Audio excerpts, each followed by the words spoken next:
नमस्कार दोस्त। आज के इस वीडियो सेशन में हम रियल नंबर का दूसरा टॉपिक लेने जा रहे हैं जो कि बहुत ही इंपॉर्टेंट है। पिछले टॉपिक में हमने कैसे √2, √3, √5, √7 को इरेशनल नंबर प्रूव करते हैं वो देखा था, और आज के इस वीडियो सेशन में हम देखेंगे कि 2√3 या 3√5 या 7√3 इस तरह के नंबर, जहां पर कि आपके पास कोई भी नंबर जो कि a√b के फॉर्म में हो, जहां पर कि b जो है प्राइम नंबर है, तो उसको कैसे आप प्रूव करेंगे कि ये जो है इरेशनल है। यहाँ पर a आपको कोई भी नंबर होगा, वो प्राइम नंबर होना जरूरी नहीं है, लेकिन ये जो √b है तो उसमें जो b है वो आपका प्राइम नंबर होगा। तो इसको अगर आपको इरेशनल प्रूव करना है तो वो हम कैसे करेंगे, अभी हम वो देखने जा रहे हैं। तो अब इस तरह का जो नंबर होगा, ये तो एनी रियल नंबर है, कोई भी रियल नंबर होगा, या फिर आप रियल नंबर की जगह पे कोई आप इसको नेचुरल नंबर ले लीजिए। नेचुरल नंबर लेना सही रहेगा। तो आप जैसे इसको नेचुरल नंबर ले लेते हैं, एनी नेचुरल नंबर, तो हमारे पास जो है इसको अगर हमें इरेशनल दिखाना है तो इस तरह का जो नंबर है वो किस तरह के, मतलब कैसे से नंबर होंगे। जैसे अगर आप देखेंगे तो 2√3 हो जाएगा या फिर 3√5 हो जाएगा, क्योंकि आपको ये जो रूट के अंदर में जो नंबर्स हैं वो हमें क्या रखना है, प्राइम नंबर रखना है।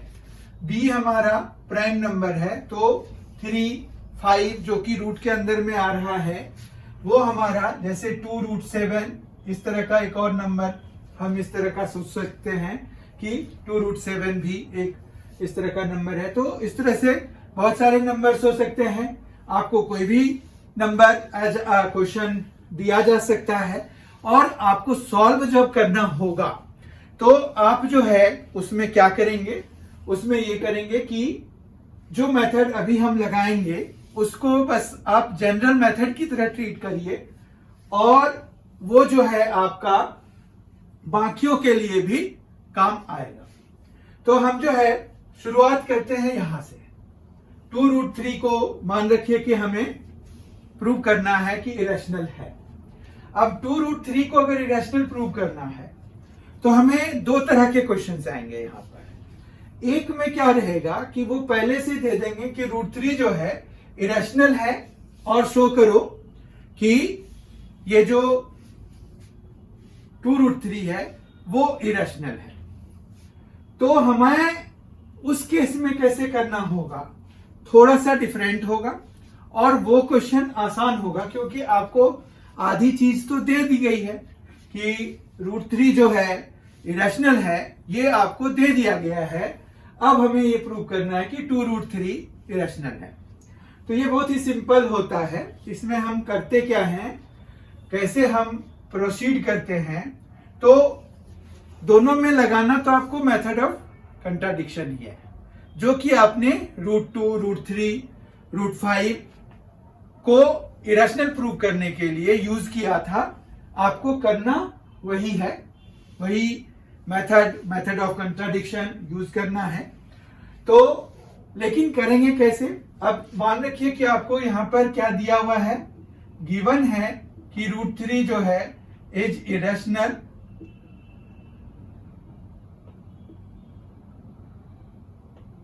प्रूव करना है कि 2√3 इज इरेशनल।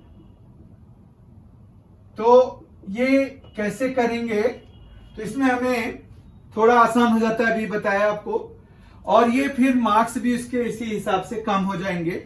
जैसे वो 3 मार्क्स का आता है तो ये जो है 2 मार्क्स का भी दिया जा सकता है आपको, और बाकी तो एग्जामिनर के मन पे डिपेंड करता है कि वो कितने मार्क्स का देंगे इसको। तो 2 और 3 मार्क्स में से कोई भी दे सकते हैं, पर मोस्ट प्रोबेबली अगर वो देंगे कि भाई गिवन है ये चीज कि भाई √3 जो है इरेशनल है, तो आप जो है 2√3 को इरेशनल प्रूव करो। तो इसमें भी मेथड ऑफ कंट्राडिक्शन लगाएंगे। यहाँ पर हम वही करेंगे कि लेट 2√3 बी रैशनल, मतलब रैशनल मान लेंगे, और फिर हम दिखाएंगे कि हमारा जो सपोजिशन है वो रॉन्ग है।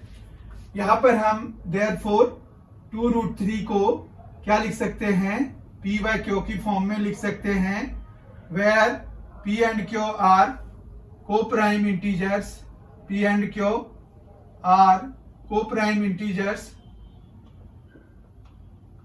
ये तो आपको वहां पर भी लिखना था, एंड Q जो है नॉट इक्वल टू 0।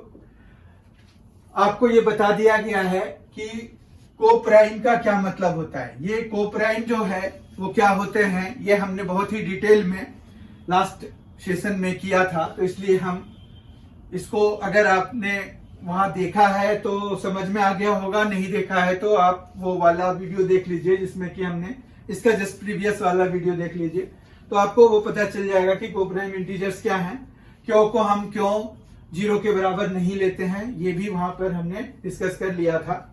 अब इसमें देखिए बड़ा सिंपल काम है। सिंपल काम ये है कि हम जो है यहाँ पर √3 को इधर छोड़ देंगे और P बाय इसको 2 क्यों कर देंगे, ठीक है। यानी कि ये 2 जो है ये हम इधर ले जाएंगे, तो इधर मल्टीप्लीकेशन में है, उधर जाएगा तो डिवीजन हो जाएगा, तो ये आ गया। अब यहाँ पर जो है क्या है कि P बाय 2 क्यों जो है वो रैशनल नंबर है। क्यों रैशनल नंबर है, किस बेसिस पे कह रहे हैं, क्योंकि P और Q हमारा इंटीजर है, 2 भी एक इंटीजर है, प्रोडक्ट ऑफ 2 इंटीजर्स इंटीजर होता है, फिर क्वोशंट ऑफ 2 इंटीजर्स जो है वो भी रैशनल नंबर हमें दे देता है। तो P बाय 2 क्यों क्या है, रैशनल नंबर है। तो दिस इंप्लाइज P बाय 2 क्यों is rational number as it is quotient of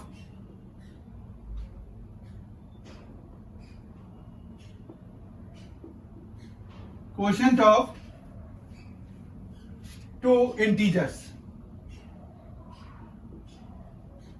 ठीक है। तो 2 इंटीजर्स का ये क्वोशंट है, इसलिए ये रैशनल नंबर है। तो which is a contradiction, but यहां पर क्या दिया हुआ है, but it is given that √3 is irrational. अब ये इरेशनल दिया हुआ है, तो हमारे पास which is a contradiction, which is a contradiction,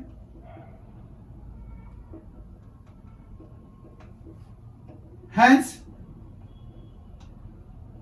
क्या हो जाएगा, 2√3 is irrational, 2√3 is irrational। आया समझ में? ये समझना बहुत ही आसान है, बहुत ज्यादा दिक्कत नहीं है इसमें, बहुत आराम से ये समझ में आ गया होगा। अब बात यह है कि हम कैसे ये बताएंगे, अगर हमें ये गिवन नहीं है तो हम कैसे करेंगे। तब हमें पूरा ही करना पड़ेगा,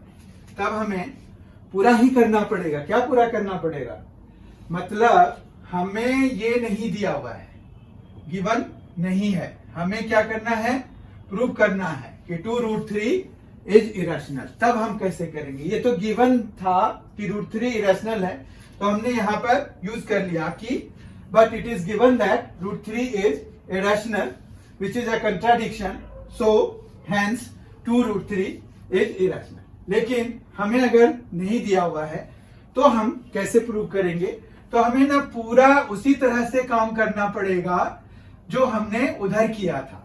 क्या मतलब ये कि हमें 2√3 को प्रूव करना है इरेशनल, और हमें कुछ भी नहीं दिया हुआ है कि कौन रैशनल है कौन इरेशनल है।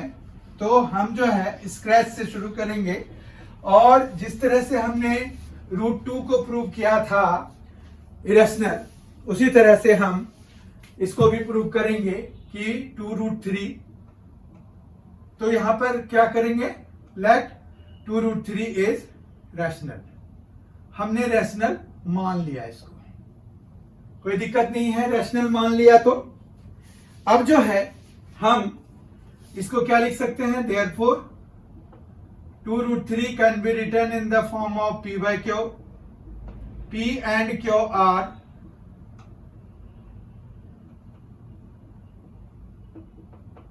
co-prime integers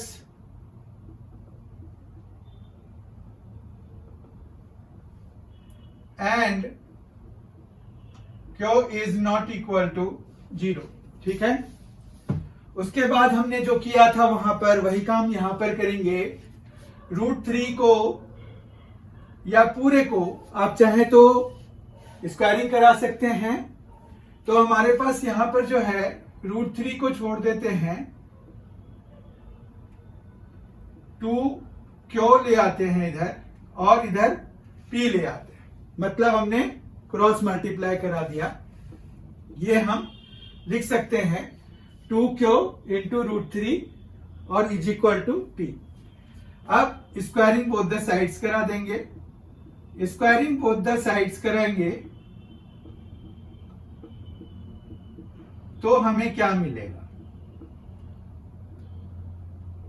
स्क्वायरिंग जब कराएंगे तो हमें मिलेगा 4, 2 का स्क्वायर 4, Q का स्क्वायर Q स्क्वायर और √3 का स्क्वायर 3, और इधर हो जाएगा P स्क्वायर। अब इसमें से हमें ना 4 नहीं लेना है, हमें लेना है 3, क्योंकि 3 जो है प्राइम नंबर है। और हमने वहां पर क्या एक थ्योरम किया था, √2 को जब हमने इरेशनल प्रूव किया था तो वहां पर हमने एक थ्योरम किया था कि अगर कोई प्राइम नंबर किसी नंबर के स्क्वायर को डिवाइड कर रहा है तो वो प्राइम नंबर उस नंबर को भी डिवाइड करता है। तो यहां पर देयरफॉर यहां से क्या मिल रहा है हमें, इसीलिए हम 4 नहीं लेंगे, हम लेंगे 3। तो this implies 3 is a factor of P square. ठीक है, और उसके बाद हम जो है वो वाला स्टेटमेंट यहां पर लिखना पड़ेगा, क्योंकि हम दूसरा क्वेश्चन कर रहे हैं, वो तो क्वेश्चन जो था तो है ही। तो यहां पर लिखेंगे we know that if a prime number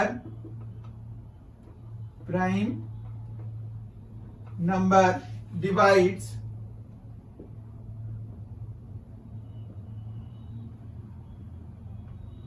square of a number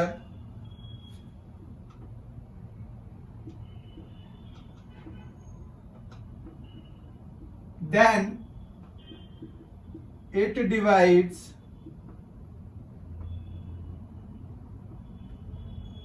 the number। ठीक है, ऑल्सो लिख सकते हैं यहां पर कि ऐसा होगा, ये भी होगा। तो we know that if a prime number divides square of a number then it divides the number also।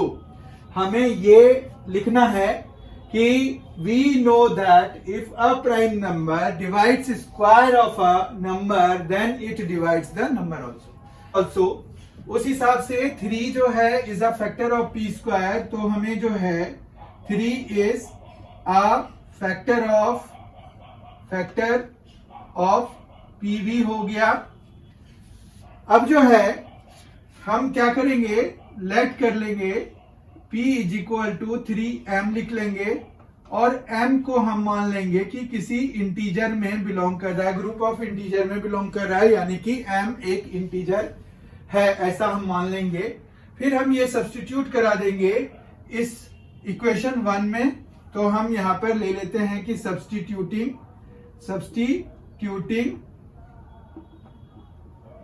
P is equal to 3m in equation 1, तो वी गेट हमें क्या मिलेगा, हमें मिलेगा कि यहां पर जैसे 4 है इंटू क्यू स्क्वायर है इंटू 3 है इज इक्वल टू पी के जगह पे अगर हम 3m डालेंगे तो 3 स्क्वायर इंटू एम स्क्वायर हो जाएगा, एक 3 ये कैंसल हो जाएगा। अब क्या हुआ कि यहाँ पर 4q स्क्वायर जो है वो is equal to 3m square हो गया। यानी कि अब फिर से वही सिचुएशन आ गया कि 3 जो है q स्क्वायर का एक फैक्टर है, तो this implies 3 is a factor of q square and hence क्या होगा, hence 3 is a factor of q, 3 is a factor of q हो गया। This implies 3 is a common factor between p and q, p और q दोनों में common factor हो गया, which is a contradiction